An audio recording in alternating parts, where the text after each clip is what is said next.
My name is Jim Houston. I write fiction and nonfiction. I go back and forth. My last 3 novels have been historical fiction, and I've done a couple of nonfiction books in the last 10 years. I'm in the middle of a novel right now. I just got back from Honolulu because it's a book that has a lot to do with Hawaiian history. People don't believe me when they say I go to Hawaii to go to the library, but it's true because a lot of the material that relates to this novel is in the libraries over there, in the Hawaii State Archive, in the Hawaii Public Library, especially stuff that's on microfilm or old letters. That's the kind of stuff that you can't get on Google or Wikipedia. Old letters, old correspondence, diaries, things like that that are stored in good collections, and you have to go to the site to find the stuff. So that's my most recent research project. I always start with the primary sources. In this case, it's a book about the last days of the Hawaiian monarchy in the late 19th century. There are a lot of books about that, a lot of history books, 3 or 4 novels, books by some of the major participants in the politics of the period. I go back and read all of that. That's where I start, with the primary documents. And then when I know what I'm looking for, usually there's so much around, you have to be selective in what you're going to spend your time searching out. So when I know what kinds of letters I want to find, and I know where they are, then I go sit down and read through those letters. When I know where the microfilm collections are. Like another place I go for this particular project is up to the San Francisco Public Library, because a lot of the material that I need is in the old newspaper microfilms. The people in the royal family in Hawaii, every time they came to the United States, they were followed doggedly by American reporters. So all their moves are tracked in the San Francisco Examiner, in the San Francisco Chronicle, in the New York Times, and all of those papers, they have thorough microfilm collections at the San Francisco Public Library. So I can do research about Hawaii just by driving up to San Francisco, get out the microfilm reels and run them through the machines.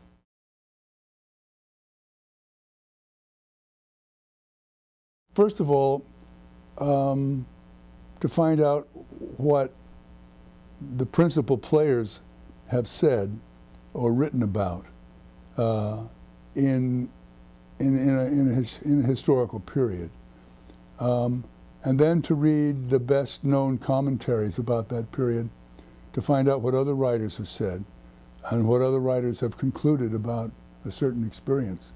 For instance, I did a book on a novel about the Donner Party, which is a very famous event out here on the West Coast and exhaustively written about. There are just dozens of books about the Donner Party. But I had to at least look at all of them to find out what had been touched on, what had been thought about, what had been concluded, so that I don't, spend 2 years repeating what somebody else said. At what point do I decide what my focus is going to be in a particular story? Well, it kind of works. There's two pieces to that. One is what I bring to when I start going into the research, I have a general idea of what I think I want to do, and but also that gets shaped and redirected as I read through the material and find out what's been written already, and my ideas get sharpened or altered somewhat, and sometimes it takes a while to get really clear on what it is that I'm going after. And the research is part of that, finding out what's already in the libraries. Well, for instance, the book that I did on the Donner Party, the origins of that is the fact that we live in an old house over in Santa Cruz that was once occupied, lived in by one of the younger Donner Party survivors. And that's what got me interested in the story. I got interested in her, I got interested in her father and her family, and that kind of opened up the door into the whole Donner Party experience. And so I thought, well, I'm going to write about the father. because he had an interesting life that had not been fully documented in the other sources. But the more I read about the Donner Party, the more I understood that that story is not just the story of some families who had a bad winter and got stuck in the snow up in the Sierra Nevadas, and some of them almost starved to death, and some of them resorted to cannibalism. That story can't be disentangled from that whole period of Western settlement when California was being fought over by the United States and Mexico. They really wanted control of San Francisco Bay. And the research helped me to understand that broader historical context for telling this man's story. And so it really, by doing all the reading that I did and going through these letters and correspondence files, it opened up a book that's not just about something that happened in the Sierra Nevadas in the winter of 1846, but about the formative period of Western settlement. When I read a book, a primary text that another historian has written or something like that, I not only read the book, I read all the footnotes. And I always go through the bibliography at the end, because that's where I find references to stuff that I might ordinarily have missed. And that's where you find references to letters and obscure documents. And I keep notes on that. And then when I go to the library, I know what I'm looking for. At the Bancroft, you go up to the desk and you fill out a request card, and they'll bring out this microfilm file of 98 letters by Patty Reed, who was the youngest survivor of the Donner Party. Or at the Hawaii State Archive, I'm looking for some letters by Queen Liliuokalani, the last queen of Hawaii. They have a whole catalog called the Liliuokalani Archive. And it's every piece of paper they have that relates to her life. And you look through there, here's this letter that she wrote to so-and-so in 1897. So I can write that on the request page, go up to the desk, do you have this folder? 5 minutes later, the folder comes out, here's the original letter by the Queen. And I can either go Xerox it, or I can make my notes and take them home. So it's not that hard. And like at the Hawaii State Archive, which seemed very formidable, when you say that, people think, whoa, this is really deep. But anybody can walk in off the street and get access to very delicate and rare and precious documents. It's quite amazing. Because they want the stuff to be available. They don't want to be a secret organization. Another thing I wanted to mention, because this is not going into libraries and doing research for arcane pieces of paper is only part of the research that I do. I do a lot of field trip, traveling around, looking at sites that I am going to write about, especially with the book on the Donner Party. I followed the whole Donner Party route from up in eastern Wyoming at Fort Bridger, all the way down through Utah, across Nevada, down to Sutter's Fort in Sacramento, and then all the way down to San Jose, where the Reed family finally settled. I wanted to see the places where they had camped. I wanted to see where they abandoned their wagons. I wanted to see where they finally settled in San Jose. It was at 2nd and Margaret Street. You can go down there now, and it's a freeway underpass, but there used to be a big ranch house there. But a lot of my research is going out and about and seeing the places that I'm going to be writing about. I think that's every bit as important as reading the right documents, because especially with fiction, I want to know what the air smells like. I want to know what can be seen from where you're standing. When one of my characters was standing at such a place, what did he see? If it was at a certain time of year, I want to go there in that season. I want to be there if it was autumn. Where's the sun? In the middle of the afternoon when this scene happened. I do a lot of traveling around and thinking along those lines. The last nonfiction book I did was about a Hawaiian musician, a man named Eddie Kamai, who was famous in Hawaii. He's like the Woody Guthrie of Hawaii. Founded a band. He's written a lot of songs, and his whole life is about Hawaiian music. Hawaiian music is all about the places of Hawaii that have affected a composer. The mountains, the beaches, the rivers, the inlets, the coves, the towns. And a lot of this book is about Hawaiian song making and where the songs came from. So I went back to a place where the song was written. If it's written about a mountain as seen from the coastline, the Hilo coastline on the Big Island, I'll go there and I'll stand there.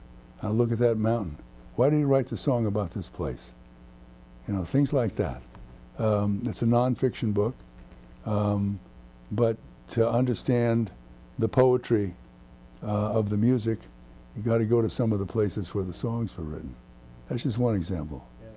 And it's also go to the places where this songwriter, where he grew up, and the places that he went as a young man that shaped him and shaped his way of thinking about himself.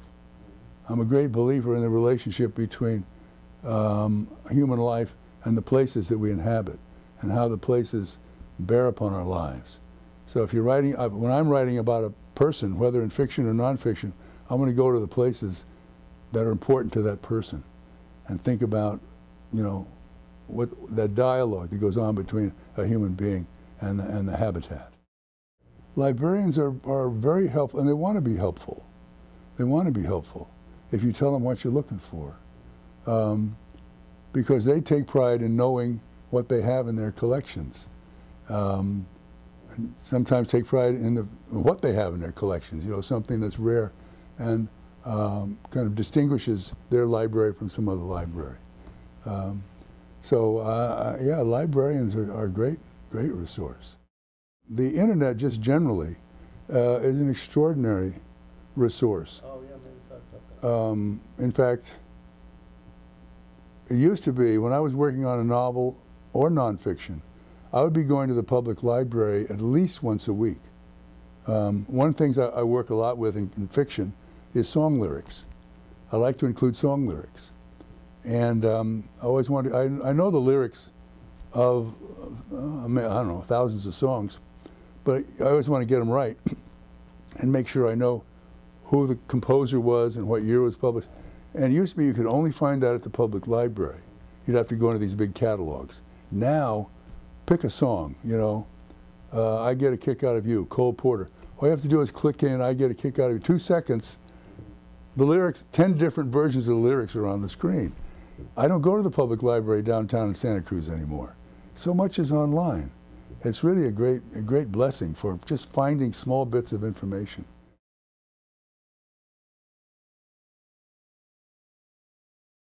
I steal a lot of dialogue. You know, I carry around a notebook. I carry these little notebooks, note cards, in my pocket all the time. Note cards. So when I'm walking around and I hear something or I think of something, I write it down immediately on a note card because I have a short memory. Or if I'm sitting on a bus or standing in the theater lobby waiting for something to happen, you overhear a conversation, write it down. You know, sometimes people say things inadvertently that are just classic remarks that sum up a whole subject, and they're just talking to each other. Well, that's kind of free dialogue, but don't let it slip away. Write it down. And also in my car, in my bag over there, I got a tape recorder, because a lot of things come to me when I'm driving around in my car, and I can't get out my note cards. And a way of keeping track, things that I hear. Or hear something on the radio that suddenly light goes on. Hey, that's what I've been trying to get at. And so talk it into the tape recorder. At the San Francisco Public Library, they have this printout option.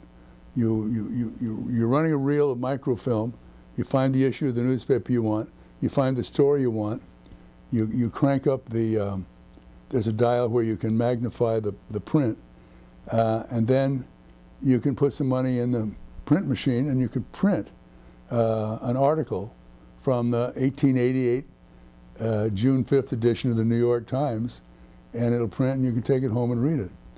At the Bancroft Library, where this woman who lived in my house 100 years ago, they have a whole series of letters. She has about 98 letters up there that are on microfilm that she wrote back in the 1880s. They didn't have printers on those microfilm machines.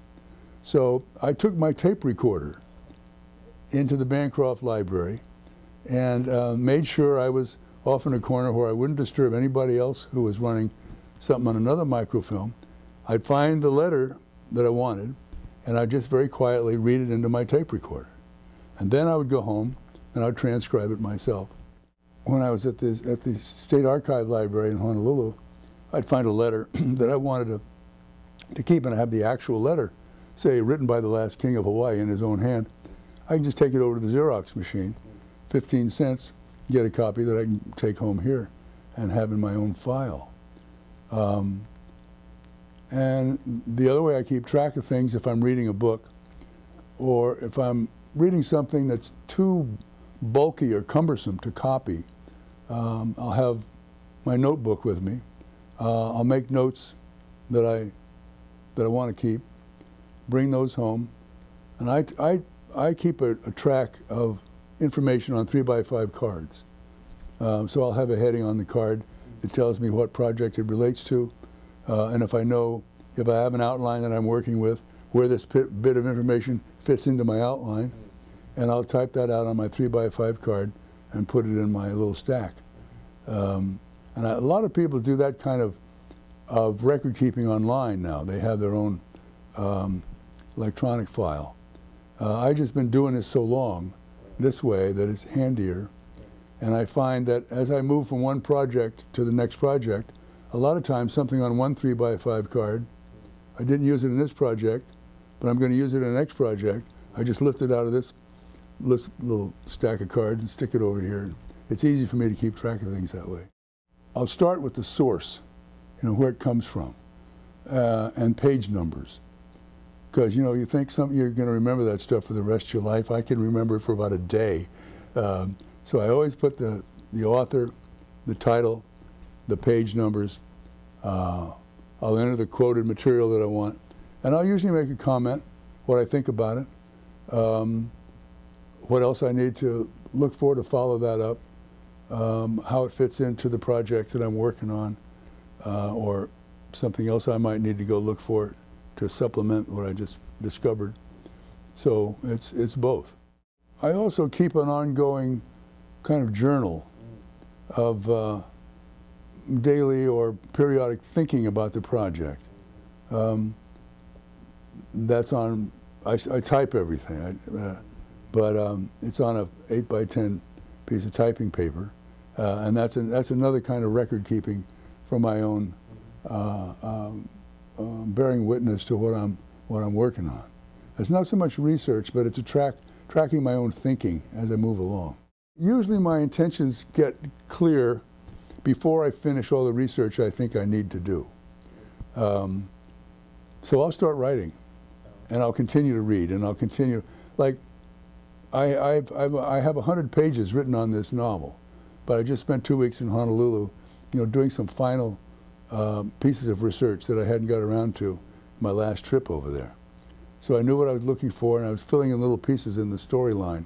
But at some point, I'm doing both simultaneously. I'm writing, and I'm still reading and researching and looking up stuff.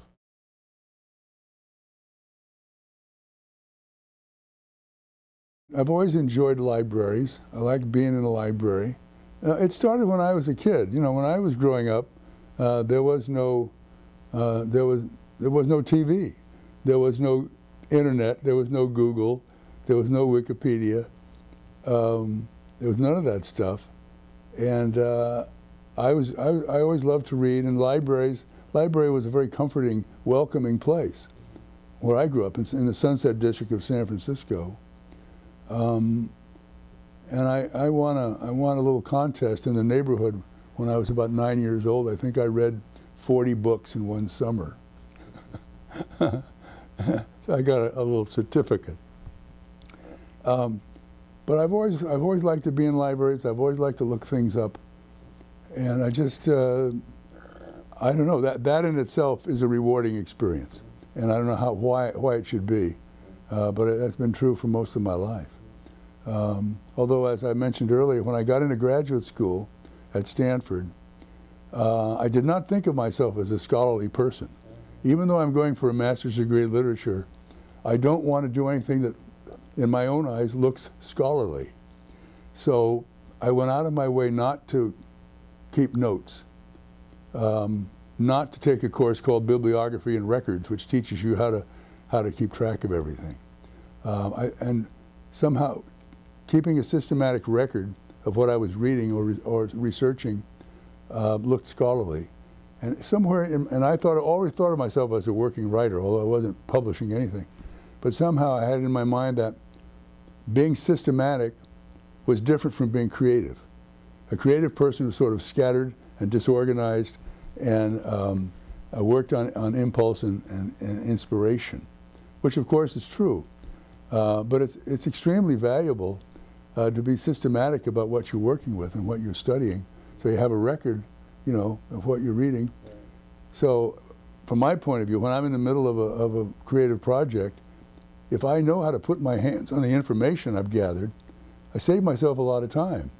Instead of having to dig my way through a cardboard box full of notes that I've thrown in every time I get an idea, which I did for a while. Every project was its own cardboard box of miscellaneous scattered pieces of paper, which is kind of self-defeating.